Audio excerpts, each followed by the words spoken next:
Thanks for watching. Don't forget to like, comment, share, and subscribe to Mufti Muzammil. بسم اللہ الرحمن الرحیم۔ ایک مسلمان کا ایمان پر خاتمہ ہو جائے یہ بہت سعادت کی بات ہے، خوشی کی بات ہے، اور اگر ایک مسلمان کا ایمان پر خاتمہ نہ ہو تو یہ نقصان کی بات ہے، خسارے کی بات ہے۔ جو شخص ہر فرض نماز کے بعد اس دعا کو پڑھنے کی عادت ڈال لے تو انشاءاللہ اس کا ایمان پر خاتمہ ہوگا۔ وہ دعا ہے ربنا لا تزغ قلوبنا بعد اذ ہدیتنا وہب لنا من لدنک رحمہ انک انت الوہاب۔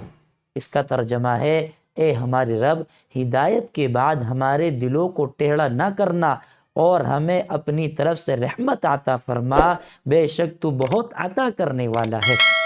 تو اس دعا کو ہر فرض نماز کے بعد پڑھنے کی عادت ڈال لے تو انشاءاللہ اللہ ایمان پر خاتمہ فرمائے گا۔ اللہ ہم سب کو عمل کی توفیق عطا فرمائے۔